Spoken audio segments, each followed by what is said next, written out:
जय श्री राम। मैं आयुष सिंह बेस्ट आज आप सबके सामने फिर से एक ऐसा बयान जिसने भारत में रहने वाले लोगों को पूरी तरीके से चौंका दिया। जी हां, और चौंकाना भी चाहिए। उस बयान ने चौंकाना भी चाहिए क्योंकि उस बयान में, उस बोली गई बात में भारत के टुकड़े का जिक्र था। जी हां, कुमार विश्वास जी का कहना है कि केजरीवाल सत्ता के लिए भारत का बंटवारा भी, केजरीवाल के लिए सत्ता के लिए भारत का बंटवारा भी जायज है। मुझे नहीं पता कि इस बात में क्या सच्चाई है क्या नहीं, लेकिन वो इंसान जो उस पार्टी में ऑलरेडी रह चुका है, जो उनके बीच उठ चुका है, बैठ चुका है, मुझे लगता है अगर वो कुछ कह रहा है तो इसकी जांच पूर्ण रूप से जड़ों तक की होनी चाहिए, क्योंकि देश से बड़ी कोई चीज नहीं। और जो इस देश में रहकर भी इस देश का बंटवारा तक की स्वीकार है जिसको मात्र अपनी सत्ता के लिए, तो भाई और बहनों, ऐसा इंसान कभी किसी का सगा नहीं हो सकता। और जो इंसान इतनी कॉन्फिडेंस से नेशनल टीवी में ऐसी बात बोल जाए, कुछ तो बात होगी इसके पीछे। जिस तरीके से कुमार विश्वास जी ने कहा कि अपने चमचे मत भेजिए, अगर हिम्मत है तो खुद बताइए और मैं आपके सामने आकर ये ही बात बोल सकता हूं, बैठकर बोल सकता हूं जो मैंने आज ये नेशनल टेलीविजन में बोली। और छुपता भागता वो इंसान है जो सच्चाई का सामना नहीं कर सकता,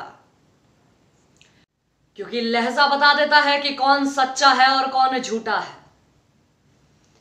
लेकिन अब जांच होनी चाहिए, क्योंकि भारत किसी के पिता की जागीर नहीं है जो जब चाहे इसको 2 टुकड़े में बांट दे, 3 टुकड़े में बांट दे या अनेक टुकड़े में बांट दे। क्योंकि ये देश है, बहुतों का बलिदान है, अनगिनत, जिनकी आप कल्पना, जिनको आप काउंट तक नहीं कर सकते। और जो आज भी अपना बलिदान दे रहे हैं इसकी रक्षा के लिए, मेरे देश के जवान। और जो इस देश के लिए बलिदान दे चुके, उनका भी योगदान कभी नहीं भूला जा सकता और ना कोई भूल सकता है। और इसीलिए जांच होनी चाहिए कि ये देश इतने बलिदानों के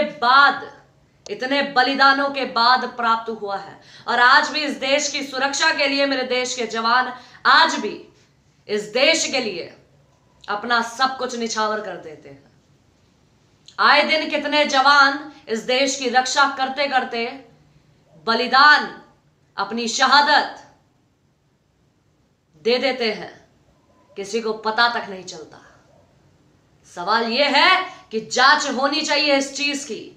कोई भी हो, कोई भी, चाहे वो केजरीवाल हो या कोई और नेता, कोई भी नेता हो, जिसके जहन में ये चीज है, ये सोच है कि अपनी सत्ता के लिए देश के बंटवारे भी जायज है, सबसे पहले ऐसे इंसान को मुझे लगता है देश के बाहर खदेड़ना चाहिए, जिसके लिए अपनी सत्ता के लिए देश के बंटवारे भी जायज है।